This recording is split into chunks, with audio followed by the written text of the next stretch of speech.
Hi, I'm Rick Dancer. Welcome to this edition of Rick Dancer TV. Tonight we're going to take you down to South Lane County to the school district that started its own dental clinic. They need help. We'll show you how you can help out. Also, Aunt Patty is going to join us, and if you're into canning, Aunt Patty's the woman, the expert who can show you how to do it the right way. Also, we're going to show you the zombie maze out in Harrisburg that's scaring the heck out of people. And we're going to take you out to a duck tailgate party and give you a free breakfast from McDonald's. Breakfast all day now at McDonald's. That's coming up next on Rick Dancer TV. I'm not dead. That sounds like something interesting.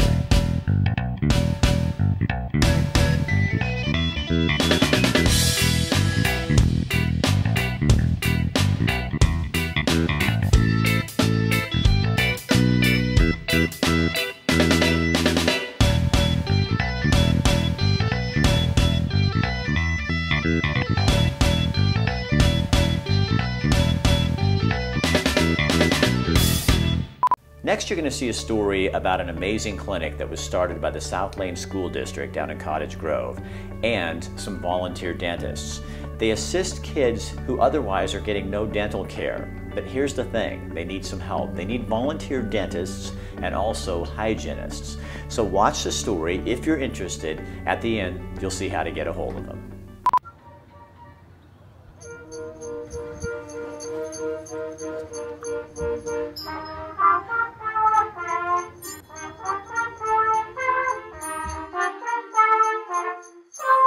My name is Jordan Savoy. I am 14 years old. I go to Lincoln Middle School in Cottage Grove. Music is what makes Jordan Savoy come alive in school. I feel like music just takes me away from all the problems and sets me in my own free world. A medical issue forced Jordan to stop playing for a while. I couldn't play the trombone. I had to sit out for a couple days. When I'm blowing trombones, my cheeks puff a little bit, and then it puts pressure on something. Playing became too painful. So did eating and trying to concentrate on his schoolwork. I couldn't eat anything hard because it would hurt my teeth, and I can't put pressure on my teeth. Jordan is not alone. School nurse Cindy Sester finds dental problems are one of the major barriers to education in rural areas like Cottage Grove. Number one was attendance. We really started looking at kids who were missing multiple days of school, and we could trace it back many times, more often than people would think, to the fact that they had dental abscesses, cavities. If they have dental pain, you're not learning. I would be in a class going through my teeth and stuff, and it would bother me a lot. Jordan is one of 4 children in his family. He and his brother Simon both attend Lincoln Middle School in Cottage Grove. They were crying. They couldn't go to school because they were in pain. So they have to stay home, and you got to give them ibuprofen. Jordan's mom Charlene had few options. It's hurtful when you see your children in pain, but when you don't have the money to do that, it makes it difficult. Dental care is often extra. Doing great, buddy. And not part of many basic insurance plans. Perfect. And even if offered by the Oregon Health Plan, finding a dentist that will take you can seem almost impossible. My husband's a disabled veteran. He's at 100%. He's got medical for himself. There's medical for all 4 of the children, but there's no dental insurance. They don't cover that. In 2012, the South Lane School District made history by trying something new. With the help of the community, donors, and volunteer dentists, they opened the South Lane Children's Dental Clinic. The clinic was built, and they weren't sure who was going to run it. And I got contacted by Dr. Park, who said, "I think I have a job for you." The clinic is next door to Cottage Grove High School in the Lane Community College building. Even the dentists were surprised by the need. I had no idea it's as bad as it was. Now that we're here in this clinic, it's shocking to see what we are still seeing on a regular basis. All 4 of the Savoy children are patients at the South Lane Children's Dental Clinic. Hey, guys. Dr. McClung volunteers for medical missions to places like Haiti, and he says what he sees here is much worse. Here in our community, we have an extreme need for dental care, and most of what we see are just almost every tooth in a child's mouth is abscessed or severe decay or swelling or pain. Fillings, root canals, crowns, and preventative dental care. At this point, I can't afford that for my children. It hurts. The clinic provides free, yes, free dental care and some hope. To do an exam on the kids and take a look at a few areas of concern. We're kind of the last stop. They often come here feeling hopeless because they feel like there wasn't an option, and then they find out about us and feel like there's a light at the end of the tunnel. In 2012, 200 children were treated at the clinic. $80,000 worth of dental work was done that first year. Then in 2013, grants opened service to Cresswell School District. That year, the number of students treated jumped to 350. The amount of dental work done for free that year more than doubled to $175,000. Then in 2014, North Douglas School District and Crow Applegate Lorraine School District started using services at the clinic. By the end of the school year, the number of patients will be close to 400. There were a lot of naysayers saying we couldn't do what we were going to do. Ready? Slow and easy. But it's worked, and it's working right now. The dental clinic is funded through grants and generous donations from inside and outside the community of Cottage Grove. It is a group of people who have an amazing heart and a great sense of community. Looks good. Particularly in the younger grades, we're noticing a big difference in the attendance numbers because these dental needs are being taken care of. Survivable? Yes. Jordan is now back in band.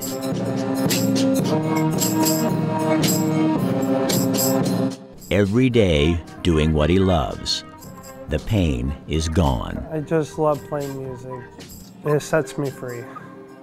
This is, savior here for children to come and get their teeth cleaned and cavities and fillings and everything. If this wasn't here in this community, a lot of families would struggle.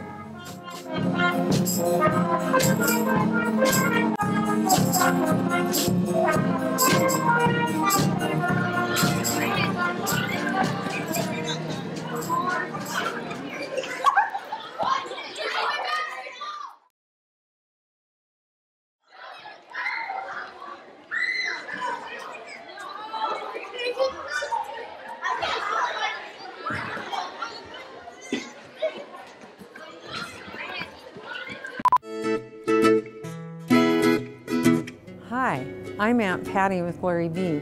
You can.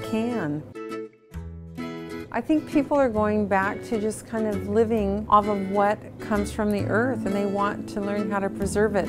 I think their biggest fear, like with anything, is failure. What if it doesn't turn out? And the biggest failure is not trying. First thing you need to do is to pick out your jar. Pick out whether you want a pint or a quart, depending on what you're making, and whether you want a wide mouth or a narrow mouth. After I've gotten my produce into the house, whether it be from the farmer or my own garden, then I have to determine where I'm going to get the spices to make, for example, my pickles. And I'm happy to say that I have my Aunt Patty line, and you can get that by either ordering through auntpatty.com or coming into the Glory Bee Factory store and picking up those spices. The secret for crisp dill pickles is to put a grape leaf in your jar. For my dill pickles, I would add a smidgen of garlic, and because I don't have fresh dill, I would add dill seed. I like a little kick to my pickles, and I mean a little, so add just a tiny bit of red pepper flake. I've washed my cucumbers and I would put them in the jar. We can put them in whole. I always like to get as many in as I can, but I also like them to be in an order. And then the next step is to put the brine in. The brine is like a syrup. It works with the cucumber to turn it from a cucumber into a pickle. In the brine we have vinegar, water, and sugar, and we put that on the stove and we cook that just a little bit to dissolve the sugar. Then we put it into our jar. And after you put your brine in, it's important that you take a knife and just go around and make sure you release any bubbles in the jar, because Bubbles are air, and air can cause spoilage in a jar. So you want to do that, and then you're going to take a clean wet cloth and wipe off the lip of the jar. You wipe that off so that there's no residue of the sugar that's in the brine, which will cause it not to seal. You have to lower it so that the jar is, see, it's completely covered. Once it comes to a full boil, then you put your timer on for 10 minutes. At the end of 10 minutes, you'll take this out. Once they've cooled, there's a little center bump, and you'll hear it go pop, pop when they're cooling off, pop. When they pop, that means it's sealed.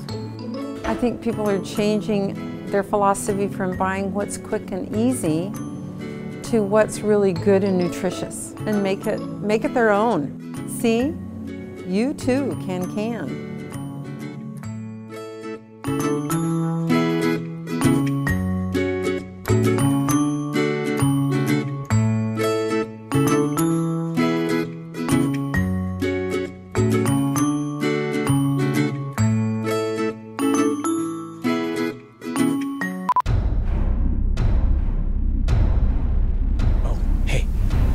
So, do you like really scary stuff at Halloween?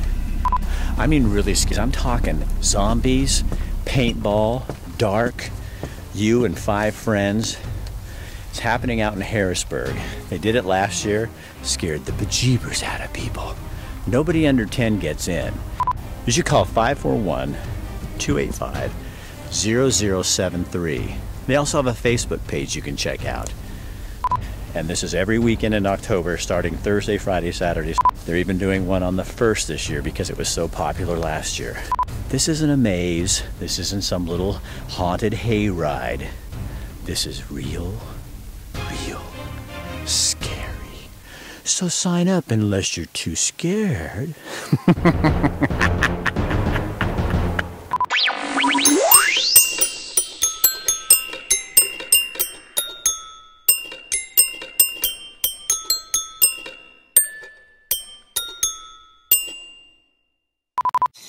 Great way to build relationships.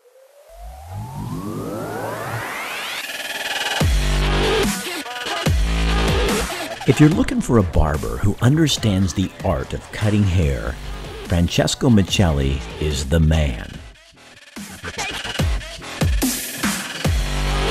This guy really knows what he's doing.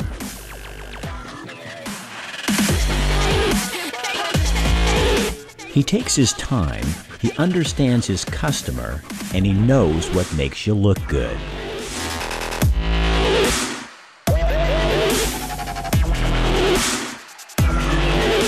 They even do the little extras, like a straight razor shave to get those little hairs off of all those places. Yep, even the top of ears. I'm telling you, if you want a good haircut, somebody who knows what they're doing, a true artist, go to my barber. Fresh cut. At Analog, Francesco Michelli, he's the man.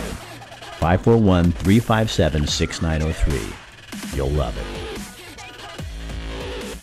Did you hear the news? McDonald's now offers all-day breakfast. People love our breakfast. Whenever they want it. They can get their sausage egg McMuffin, their egg McMuffin, their hotcakes, burritos. We took the news and some of those breakfast burritos and egg McMuffins to a recent tailgate party at a Duck game.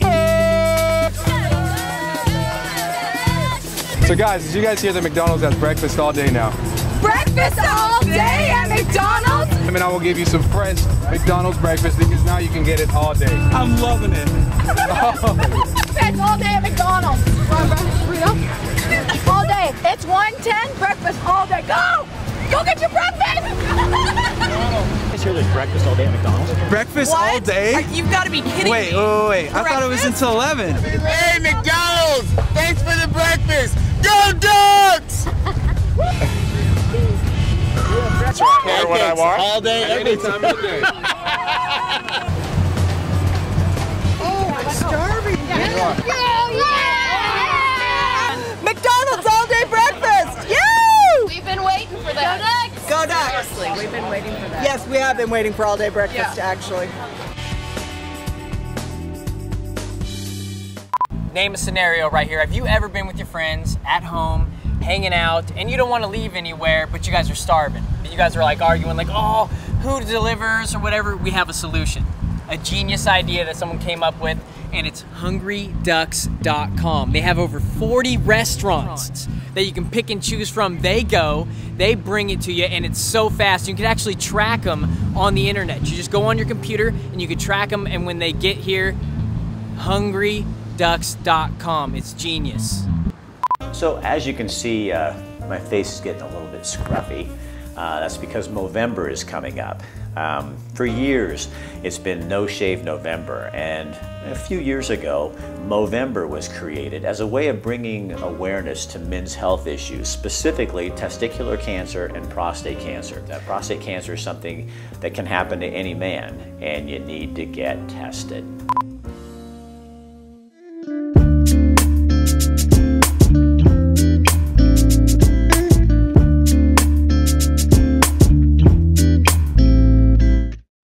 I'm Rick Dancer. What's happening downtown Eugene? Well, what's happening is the Eugene Film Society, for the third year in a row, is doing the 72-hour film competition. And the horror film competition. Horror film competition. Yeah. So this is big stuff. It is for us, yeah. It's the first event that sort of kicked off what would become the Eugene Film Society.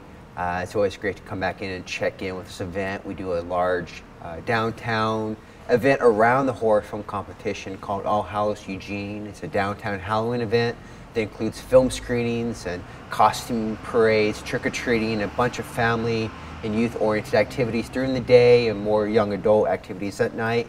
But the horror film competition, it's going into its third year.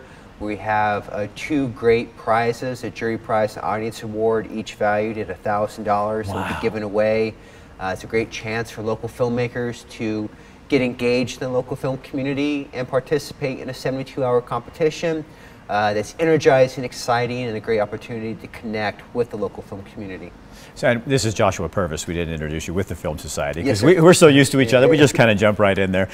Tell me, in terms of, this is really good for young filmmakers and old, but young also, getting some new blood in there, some people that are kind of test out their skills, because that's tough to do in 72 hours. Oh, no doubt. Yeah, certainly it's certainly a challenge. And I know for a number of people, when we say it's a horror film competition, it sort of gets pegged as a niche sort of genre, but the way we try to view the genre in terms of this competition is that it encourages sort of ingenuity, risk-taking, creativity, and so it's an opportunity to really allow artists to dig in deep into the reserves of the unconscious, into their imagination, with the intent to have an effect on the audience. You know, with horror, if you're not scaring somebody, if you're not disturbing someone, if you're not making someone feel uneasy, you're not doing your job. So the horror film competition is very much about getting results from an audience for your work as a filmmaker. So for people in Eugene who, like myself, when we don't produce a film, we get to come and be judges, we get to come watch this and see how it works.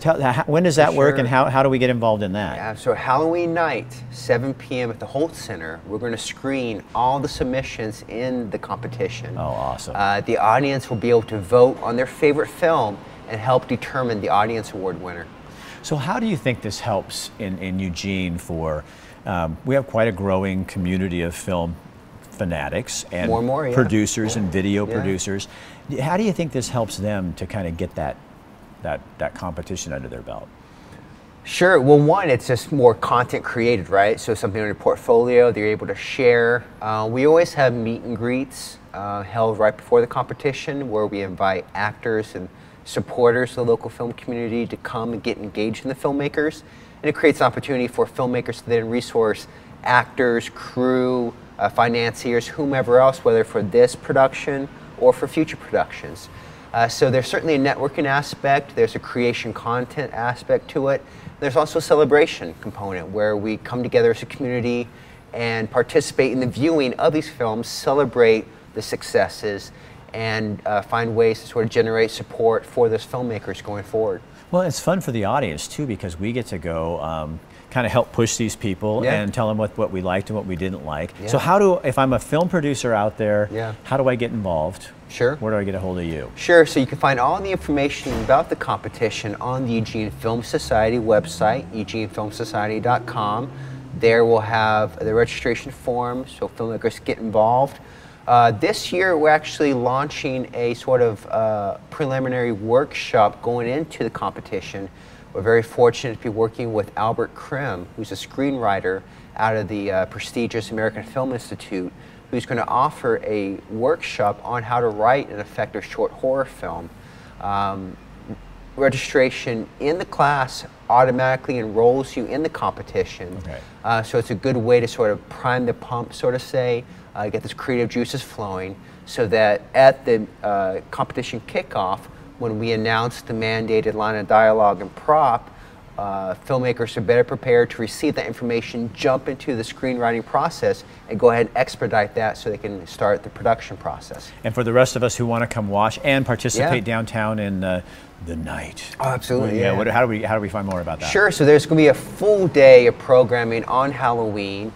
We have a 2 o'clock screening of Paranorman, which is an animated film, feature-length film, produced by Leica, that's based right outside of Portland and Hillsborough. Leica has actually been nominated for Academy Award for another one of their animated films.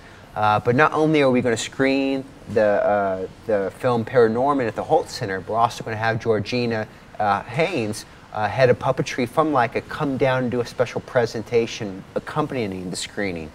So that's again at 2 o'clock. Following the screening, we'll have trick-or-treating and a costume parade.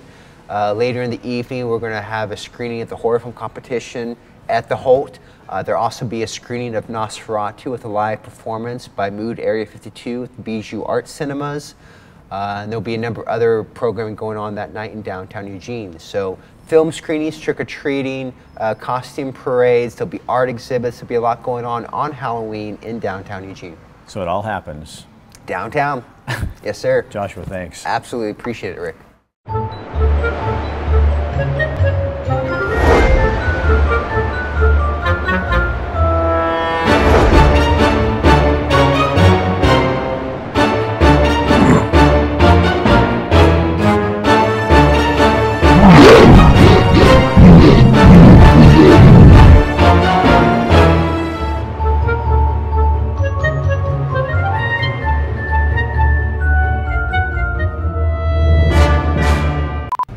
Hannah, come on. My mom just called. I'm gonna stay with my friends. My mom's picking me up later. Fine. Who's that? Nothing. Is that him? It's nothing.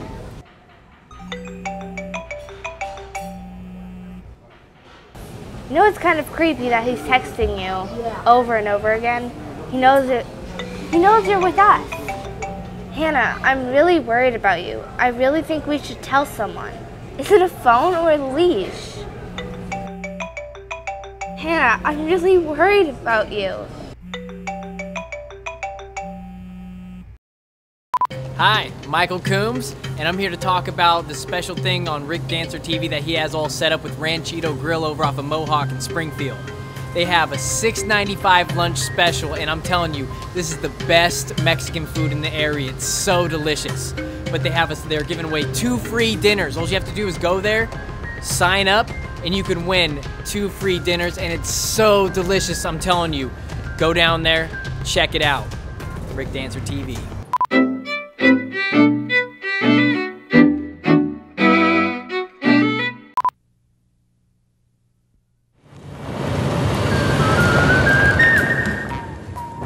Here's what I'm looking for. I want the biggest limo you've got, and I want to buy it. How much? The 34-foot one here is the biggest one around. It's $80,000. Does that come with a driver? For $80,000, you can have the driver. Okay, sold.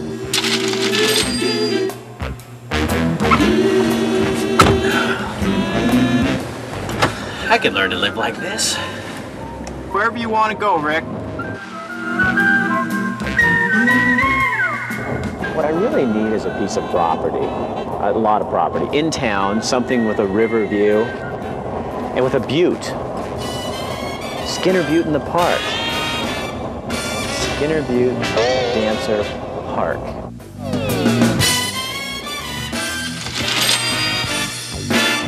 What I really need is a historic piece of property, an old house. Sheldon McMurphy Johnson Dancer House. I kind of like that. Food. Let's go look for a restaurant, Dan. Yes, sir. I want to buy your restaurant. You got it. Can I do West Brothers and this? West Brothers, let's see. How much is Mona Lisa? If I just bought Mona Lisa in the bar and all the employees, how much would that cost me? There's 3 brothers, Jim, Mike, and Phil. You can't each $1 million, the whole thing's yours. You got a little debt, we got some debt on this thing, but take us out of the equity, $1 million a piece, we're done, we're out of here. Now, would you have a problem if I change the name? What do you got in mind? Instead of Mona Lisa, it's going to be Rick and Lisa.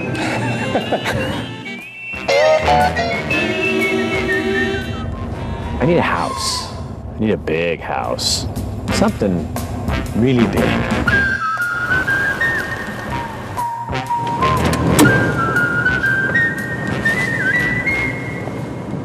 Mr. Dancer, we've been expecting you. This is the kitchen, huh? This is the kitchen. Wow. It's for me. Well, 15 sinks, 7 toilets.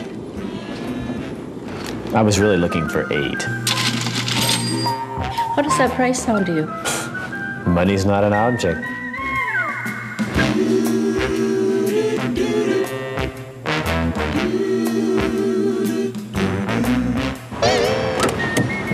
We're here, Mr. Dancer. I wonder. Dancer Stadium. I kind of like the sound of that.